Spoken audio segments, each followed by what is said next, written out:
Bonjour à tous, bienvenue.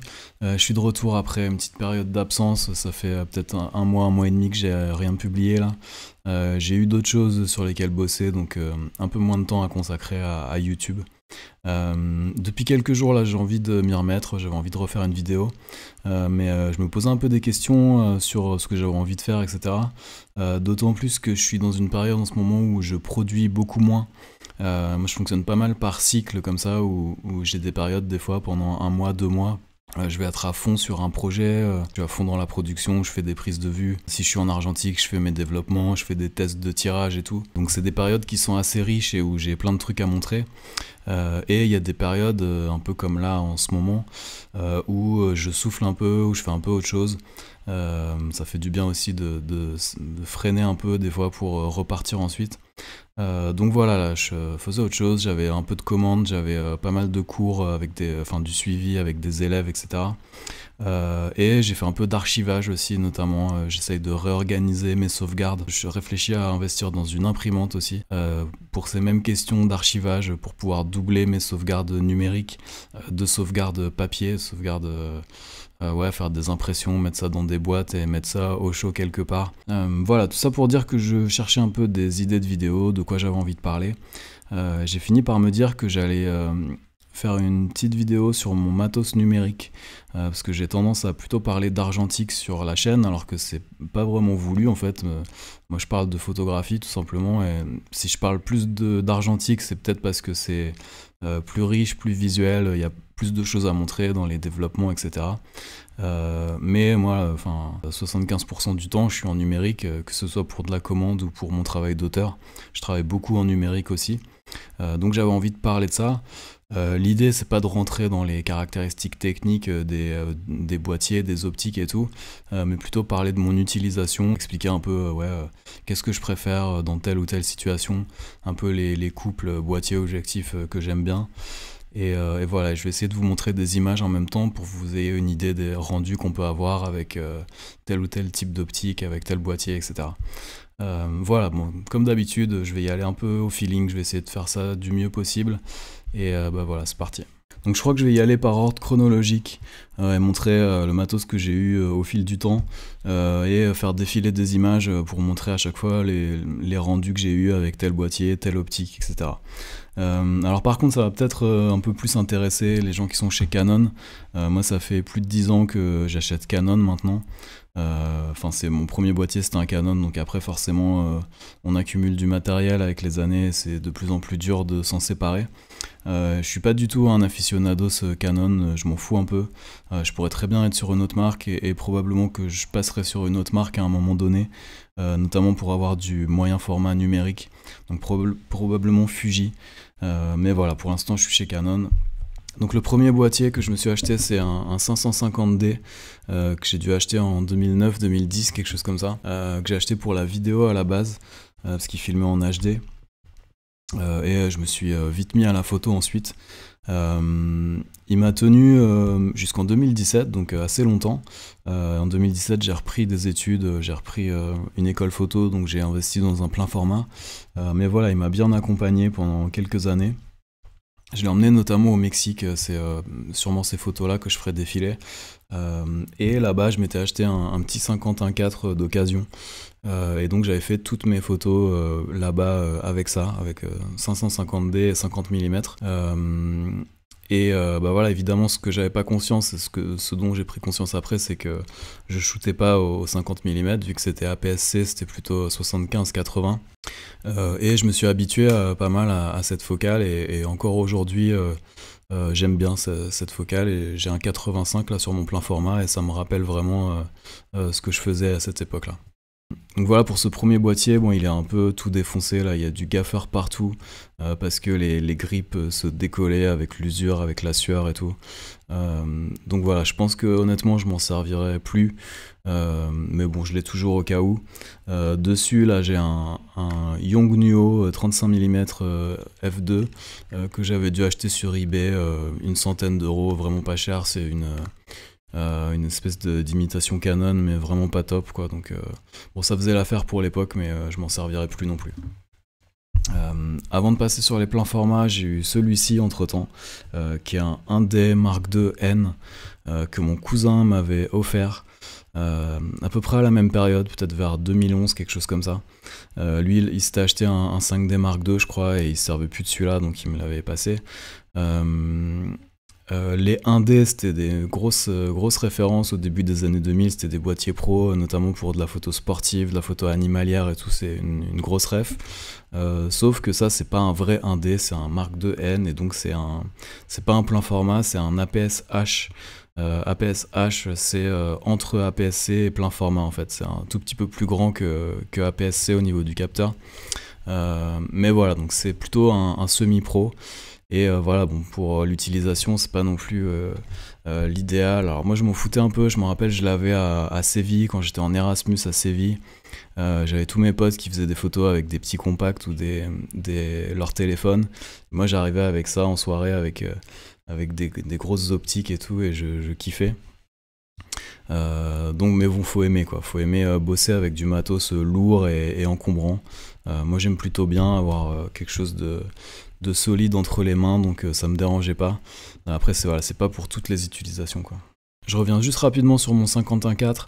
Je disais, je l'ai acheté d'occasion en 2014.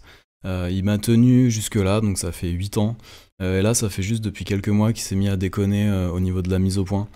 Quand on met la mise au point automatique, quand il fait la mise au point sur quelque chose de près, après il veut plus retourner sur des mises au point vers l'infini et tout, il se bloque au milieu, et on est obligé de le ramener manuellement comme ça, et ça tourne à moitié dans le vide la bague.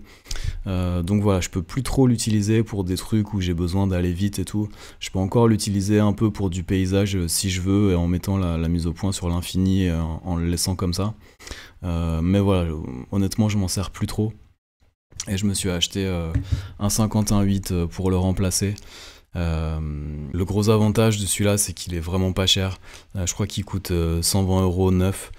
Donc moi j'en avais besoin, donc je l'ai vraiment pris pour dépanner un peu sans réfléchir. J'avais pas envie de me reprendre un 4 parce qu'il est vraiment plus cher. Voilà, moi l'utilisation, j'avoue que je vois pas énormément, je vois pas une grande différence, à part que le 1.8 la vignette énormément. Donc c'est assez dérangeant quand même à la prise de vue. Après sur Lightroom, il y a la correction de l'objectif là où ça corrige vraiment très bien ce vignettage. Donc je sais que je l'ai à la prise de vue et que je le corrige après. C'est peut-être un peu moins piqué sur les côtés, mais bon, comme toutes les optiques pas chères. Et par contre, moi ce qui me dérange le plus, c'est les finitions, la conception en plastique comme ça. Je trouve qu'il fait vraiment jouer par rapport à l'autre. Quand je l'ai installé la première fois sur mon boîtier, que je suis parti faire ma première session avec, j'étais un peu dégoûté, un peu nostalgique de l'autre. J'accorde pas mal d'importance au matériel, à quoi il ressemble, à ce que j'ai entre les mains et tout. Je trouve que c'est important au niveau du ressenti, de comment tu travailles et tout. Et j'avoue que voilà, je suis moins content de travailler avec celui-là qu'avec l'autre. Donc c'est un argument, et peut-être qu'un jour je me rachèterai un 4, mais c'est pas une priorité pour le moment.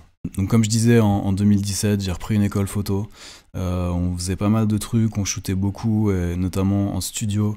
Donc j'ai rapidement eu besoin de passer à un truc plus performant que le 550D que j'avais à l'époque. Et surtout passer sur plein format. Donc je me suis pris le 6D Mark II, qui était l'appareil plein format le moins cher à l'époque. Pas grand chose à dire dessus. Moi j'étais déjà Canon, donc au niveau de l'utilisation il n'y a pas eu de souci, je l'ai pris en main direct. Et au niveau du rendu, il fait le taf. Je m'en sers encore beaucoup aujourd'hui. Je crois qu'il est considéré comme un semi-pro parce qu'il y a des trucs, par exemple il n'y a pas de double slot, donc moyen de faire qu'une seule sauvegarde, ça pour faire des commandes par exemple, c'est pas top. Mais voilà, au niveau du rendu, il fait le boulot.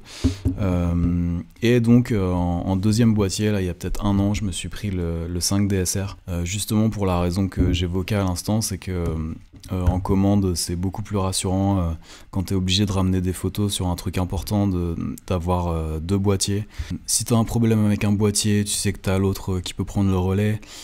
Si tu as un souci de carte, ça peut arriver, tu sais que tu as au moins les images de l'autre carte pour assurer un peu le coup. Donc voilà, c'est vachement plus rassurant. Et moi qui fonctionne beaucoup avec des optiques fixes, Ça me sert beaucoup à ça aussi, par exemple pour du portrait, je me mets le 50 sur l'un et le 85 sur l'autre. Je me mets un sur chaque épaule et je peux shooter comme ça rapidement avec mes deux optiques, plutôt que de aller chercher dans mon sac, de faire attendre la personne et tout. Là tu travailles plus vite. Donc tu peux vraiment te faire des couples comme ça. En reportage par exemple, en politique et tout, t'as des gens, toute leur vie ils fonctionnent avec un 24-70 sur l'un et un 70-200 sur l'autre. Et là tu couvres absolument tout. En archi pareil, tu peux te mettre un grand angle tilt shift sur l'un et un peu plus longue focale sur l'autre pour faire des vues un peu plus serrées. Donc ça permet vraiment et d'une de travailler plus vite et de deux d'être plus sûr et de ramener au moins quelques images si tu as un problème avec un boîtier. Voilà. En ce qui concerne le 5D SR, c'est un appareil plein format 50 millions de pixels qui est un peu spécial, un peu spécifique. Il est plutôt fait pour des photographes soit qui font du paysage, de l'architecture ou alors du studio, de la mode. Donc c'est un appareil qui a 50 millions de pixels, donc plus de pixels qu'un 5D Mark IV par exemple, mais en contrepartie il a quelques limites. Notamment il monte pas en ISO, il monte que à 6400. Je crois qu'il y a d'autres trucs qui sont des détails. Je crois qu'il a moins de collimateur au niveau de la mise au point, des choses comme ça. Moi en gros les limites je m'en foutais un peu. Il était moins cher que le 5D Mark III, que le 5D Mark IV en occasion. Et en plus il avait plus de pixels, donc c'était un peu l'appareil parfait pour moi. À la base quand je l'ai acheté, je me disais que j'allais l'utiliser principalement pour de l'architecture, parce qu'un truc dont j'ai pas parlé, c'est qu'il y a l'annulation du filtre passe-bas au niveau du capteur. Donc bref, je rentre pas dans les détails, mais c'est un truc technique qui fait que les images sont plus détaillées, plus piquées, et plus le fait qu'il ait 50 millions de pixels, donc pour l'architecture et le paysage c'est vraiment intéressant. La contrepartie c'est que tu peux avoir des aberrations chromatiques et des problèmes de moiré, ce qu'on appelle le moiré par exemple dans les vêtements, des trucs, des espèces de trucs bizarres quand il y a des motifs qui se répètent. Moi j'avoue que j'ai rarement eu ça pour le moment, mais je sais que c'est un problème que tu peux avoir avec ces boîtiers qui ont l'annulation du filtre passe-bas. Bref, je me disais que j'allais l'utiliser pour de l'archi et du paysage et que pour de la commande, du reportage et tout, je garderai le 6D Mark II et j'aurai celui-là en deuxième boîtier pour si jamais j'ai un problème. Et en fait ce qui se passe avec le temps c'est que plus ça va, plus j'utilise le 5D SR en permanence. Je l'adore, je lui fais beaucoup plus confiance. Je préfère le rendu des images. Alors effectivement en reportage sur des trucs, des fois il est un peu moins ergonomique, moins facile à utiliser. Notamment moi je m'étais habitué sur le 6D Mark II à utiliser l'écran pour la mise au point. Sur des trucs précis, je trouve que c'est super agréable de fonctionner comme ça. Là il n'y a pas le tactile donc on peut pas le faire. Donc voilà, c'est pas un boîtier qui est fait pour le reportage normalement, mais j'aime tellement le rendu que en fait je l'utilise le plus possible. Et le 6D Mark II, je l'utilise vraiment pour doubler et pour assurer le coup. Mais les 3/4 du temps, je garde mes images que j'ai fait avec celui-là. Voilà ce que je pouvais dire en gros sur ce boîtier. J'ai des potes qui l'ont, des gars, des photographes avec qui j'ai bossé, à chaque fois tout le monde en dit du bien, même des détails. Moi je disais que j'étais sensible aux détails. Le bruit du déclencheur quand tu déclenches, c'est le même bruit que le 5D Mark IV, c'est un bruit un peu noble, alors que le 6D Mark II c'est un claque un peu plus cheap et voilà, moi je trouve ça important. Par contre, faut pas s'attendre à avoir le rendu moyen format. Voilà, il fait 50 millions de pixels, donc sur le papier, il y a autant de pixels qu'un GFX par exemple. Mais voilà, c'est la taille du capteur qui fait qu'il y a vraiment ce rendu moyen format avec plus de dynamique, avec plus de profondeur dans l'image et tout. Là, il n'y a pas ce rendu-là avec le 5D SR. Mais c'est quand même un appareil que je conseille, notamment pour des photographes qui bossent le paysage, l'architecture, qui ont l'habitude d'être sur pied et tout. C'est vraiment un boîtier auquel on peut faire confiance et qui en plus est pas très cher. En occasion on peut le trouver à pas cher Et le truc cool aussi, c'est que souvent ça a appartenu à des pros. On peut trouver alors notamment les 5DS, pas les 5DSR, mais les 5DS. Souvent c'est des appareils de studio, donc qui ont été super bien entretenus, qui sont restés à l'intérieur. Faut vérifier le nombre de déclenchements quand même, mais voilà, souvent on peut faire des bonnes occasions et partir avec ce boîtier pendant quelques années. Donc voilà pour les boîtiers. Si vous avez des questions, n'hésitez pas à me les poser. Donc je continue avec les objectifs. J'en parlais tout à l'heure, le 85 mm, qui est une optique, une distance focale que j'aime bien, auquel je me suis habitué, et voilà, je continue à bosser avec. En fait, la plupart de mes projets, pour ceux qui connaissent un peu mon travail, portrait d'un littoral, même le boulot que j'ai fait au Brésil et tout, c'est presque tout avec, enfin même tout d'ailleurs, avec 50 et 85. Dans l'idée, ce serait le paysage au 50 et les portraits au 85, mais ce qui n'est pas toujours le cas. Je fais des portraits avec le 50 et je fais du paysage avec le 85. Donc j'alterne vraiment entre ces deux-là. Des fois, c'est que 50. Là, en ce moment, je bosse vraiment beaucoup au 50. J'ai un peu délaissé le 85 depuis quelques temps, je m'y remettrai sûrement. Mais voilà. Donc là c'est le 85 1.8. La grosse référence chez Canon c'est plutôt le 85 1.2 qui est une série L avec le liseré rouge. Le beau liseré rouge qui veut dire que ça coûte très cher. Voilà, moi je m'étais pris le 1.8 qui tourne très bien aussi. On se met à 1.8 pour du portrait. Il y a largement de quoi faire des super beaux portraits avec du flou d'arrière-plan et tout. Voilà en gros ce que je peux dire sur ce 85. Donc je continue avec les optiques, j'en ai pas mal évidemment parce que je fonctionne beaucoup avec des optiques fixes. Donc pour couvrir un champ intéressant, je suis obligé d'en avoir plusieurs. Le truc qu'il faut comprendre, c'est que comme je disais, j'achète pas forcément les meilleures optiques à chaque fois, qui ouvrent le plus et tout. Et deuxièmement, j'achète pratiquement tout le temps d'occasion. Donc voilà, j'achète des objectifs entre 200 à 500 balles maximum en général. Voilà, si je prends un 24-70 2.8 neuf par exemple, ça vaut 3 fois le prix de toutes mes optiques réunies. Donc voilà, faut voir comment on a envie de fonctionner. Moi j'aime bien fonctionner comme ça. L'inconvénient c'est que ça fait plus de poids dans le sac, que tu es obligé d'emmener 2-3 optiques à chaque fois, que tu dois changer, donc des fois en reportage quand tu dois aller vite et tout c'est un peu chiant. Moi ce que je fais en fait c'est que si j'ai besoin d'une optique pour un truc en particulier, une commande, un reportage où je sais que je dois aller vite et tout, j'ai besoin d'un zoom, je le loue en fait. Là ça m'est arrivé il y a quelques temps, j'ai eu besoin d'un 70-200, j'en ai loué un, ça m'a coûté 100 € pour la semaine. Et voilà, j'ai pas besoin d'investir dans une optique à 2000 balles que je vais utiliser 3 fois dans l'année. Je le loue et ça va très bien. Une fois que j'ai fini mon reportage, je le rends et puis terminé. Le seul zoom que j'ai, c'est un 24-105 3556 que j'avais acheté sur le bon coin, peut-être 100-150 balles maximum, qui est une assez mauvaise optique. Mais qui est un peu passe-partout, que j'utilise notamment pour filmer, quand je me filme dehors en prise de vue, là en général c'est ça. Et voilà, pour faire des trucs où il n'y a pas besoin de faire du grand art, j'utilise ça. Après j'essaye d'être un peu carré sur le traitement pour avoir des images quand même correctes, parce qu'au niveau du piqué et tout il est pas top. Mais voilà, c'est le compagnon fidèle qui te suit. Alors je le malmène un peu, là on voit il y a même plus de capuchon parce qu'il a pris un pet et il s'est un peu élargi et du coup le capuchon est trop petit et il tombe. Donc j'ai juste mis un filtre pour le protéger, mais je le mets comme ça dans mon sac et voilà. Voilà, c'est le seul zoom que j'ai. Parce que c'est hyper cher les zooms en fait.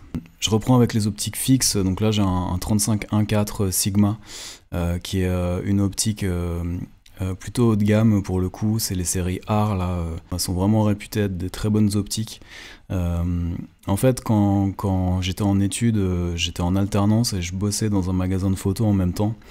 Ce qui fait que j'étais un peu aux premières loges pour voir les bonnes occasions arriver. Et en plus de les voir arriver, j'avais des prix dessus. Donc des fois quand ça m'intéressait, c'était un peu difficile de résister.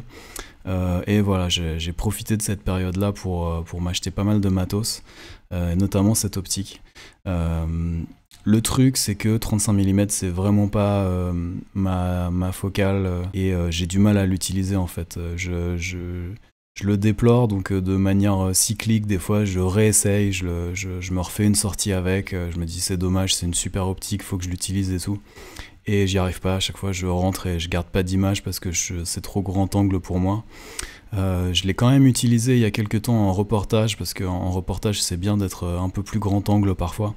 Donc là j'ai fait un reportage avec pour Le Monde et c'est une photo avec le 35 qui est sortie, qui a été publiée. Donc j'étais content, je me suis dit ça a au moins servi à ça. Mais voilà, j'ai vraiment beaucoup de mal à l'utiliser. Je suis en train d'arriver au bout, je suis désolé, c'était peut-être un peu long. J'en termine avec ces deux optiques qui sont des optiques tilt shift, donc à bascule et décentrement, que j'utilise pour de l'architecture. Donc le 45 est assez proche du 50, mais qui permet vraiment de redresser les perspectives, hein, c'est le principe de ces objectifs-là. On peut le faire en post-production, bien sûr, de redresser, mais des fois ça se voit qu'on a un peu tiré sur l'image, ça fait un peu artificiel. Là pour le coup on le fait directement à la prise de vue et ça fait des rendus des bâtiments beaucoup plus réalistes, beaucoup plus naturels. Voilà, et celui-ci qui est pareil, un 24 à basculer décentrement, qu'on peut utiliser quand on n'a pas beaucoup de recul. Ça permet vraiment de s'approcher des bâtiments, même quand c'est des grands bâtiments assez hauts. On peut être assez près et pouvoir avoir le bâtiment dans son intégralité et bien droit, nickel, avec les parallèles bien droites. Alors que si on était avec un objectif fisheye par exemple, ce serait complètement tordu comme ça. Et pour les intérieurs aussi, c'est vachement bien.